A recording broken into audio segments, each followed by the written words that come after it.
Hello everyone, good afternoon, welcome back to another blogs. তো এখন ঘড়িতে হচ্ছে 12:30 আর আমি এখন ব্লগ স্টার্ট করছি। তো চলো আজকে একটা নতুন দিন শুরু করা যাক। ভাগ্যিস আমার চুলটা শুকানো হয়ে গেছিলো, লোডশেডিং হয়ে গেছে।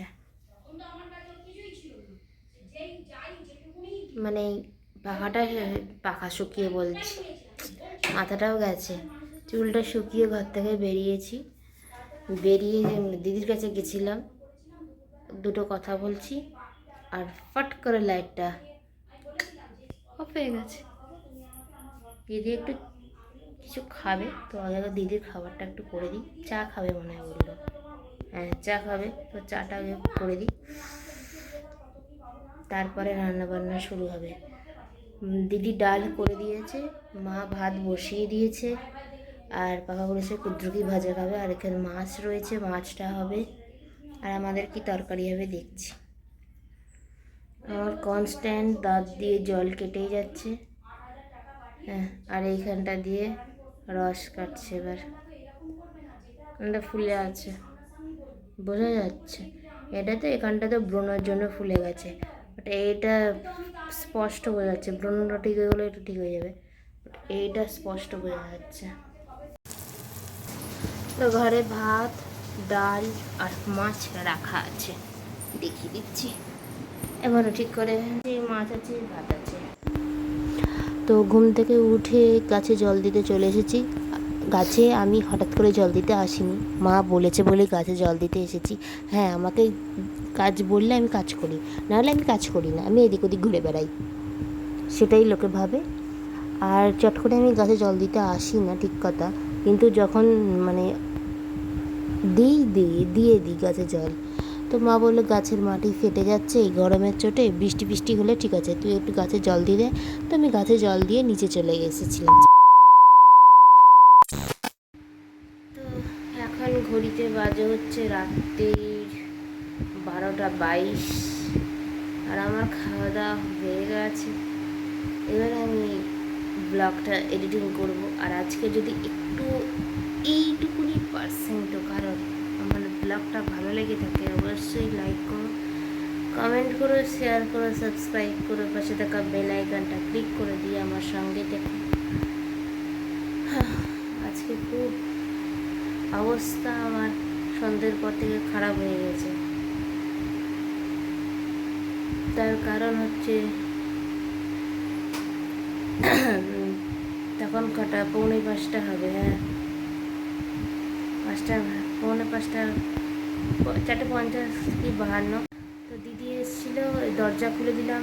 দিদি বলতে আমার দিদি না, আমাদের বাড়িতে যে দিদি কাজ করে, তো তাকে আমরা দিদিই বলি। তো দিদিকে দরজা খুলে দিলাম, দিদির সঙ্গে বসে বসে একটু গল্প করলাম, দিদি কাজ করছে, আমি একটু গল্প করলাম। দিদি চলে যাওয়ার পরে আমি ওপরে গেছি, ওপরে গিয়ে শুলাম। ফোনে 3-4টে অ্যাপস আপডেট করতে দেওয়ার ছিল, 3-4টে অ্যাপস আপডেট করতে দিলাম। আপডেট করতে দেওয়ার পরে অ্যাপস তো আপডেট হচ্ছে, আর আমি কি করলাম, শুয়ে পড়েছিলাম। তো ভালো, অ্যাপসটা আপডেট হোক, আমি একটু বাসে জাস্ট শুয়ে আছি। তো ওপরে ঘরে শুয়েই ছিলাম, কখন চোখ লেগে গেছে আমিও জানি না, বুঝতে পারিনি। তারপরে চোখ যখন খুলেছে, মানে আচমকাই ঘুমটা ভেঙে গেছে ফোনের আওয়াজে। তো তখন যেহেতু আচমকা ঘুম ভেঙে গেছে, আর আচমকা ঘুম ভেঙে যাওয়ার ফলে লোয়ার পার্টির সঙ্গে আপার পার্টি লড়াই বেঁধে গেছিলো।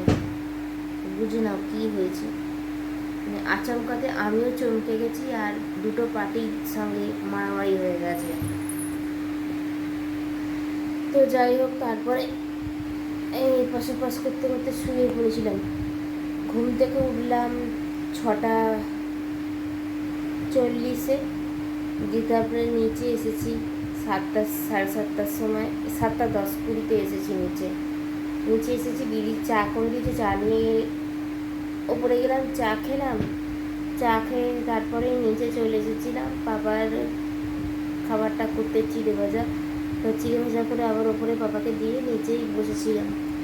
ঠিক তখন থেকেই আমার হালত খারাপ হয়ে গেছিলো, যেহেতু দাঁতে ধাক্কা লেগেছে আর তার ফলে গোড়াটা একটু নড়ে গেছে আর একটু একটু একটু একটু করে রক্ত বেরোচ্ছিল। খুব যন্ত্রণা হচ্ছিল। হঠাৎ করে যন্ত্রণাটা ঠিক না কমছিল না, যেহেতু রক্ত বেরোচ্ছিল সেহেতু যন্ত্রণা আর কমছে না। আর আমার একবার যদি দাঁত দিয়ে রক্ত বেরোনো স্টার্ট হয়ে যায়, রক্তটা চট করে বন্ধ হয় না। আর কারণ 2018 সালের কথা বলছি আমি, আমার এই দিকের নিচের পাটির দাঁত তোলা হয়েছিল।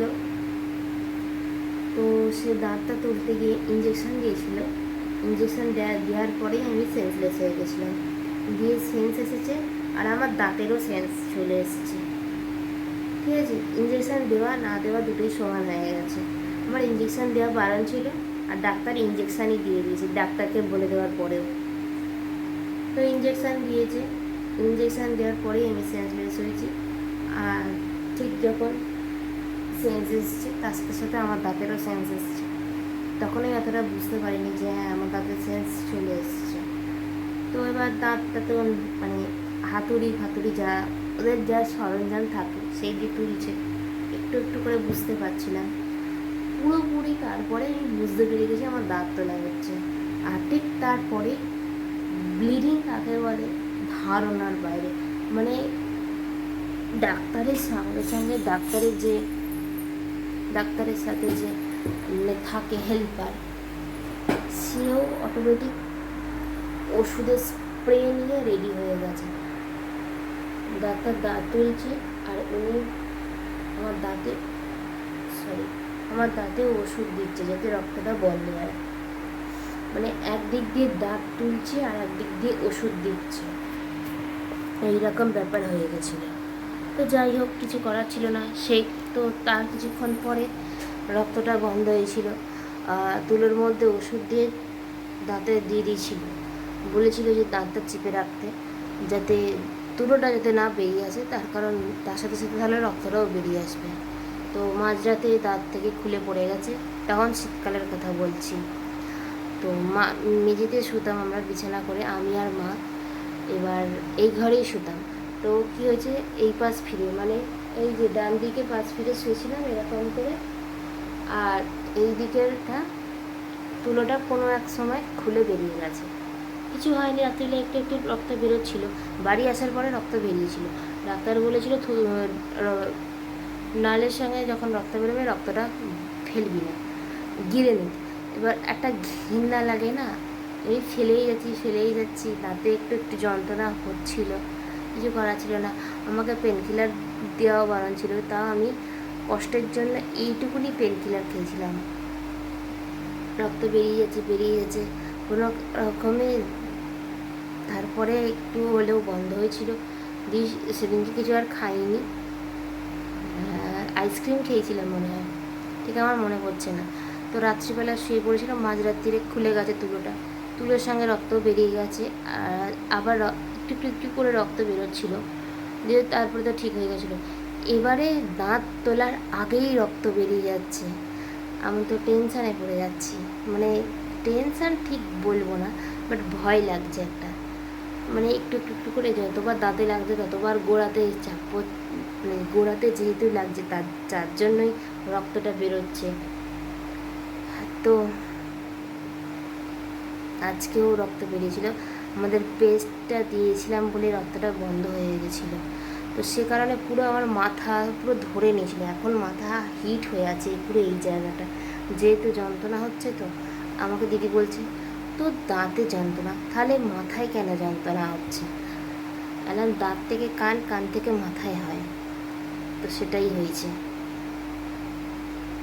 তো সে কারণে আর আজকে বেশি ব্লগ বানাতে পারিনি।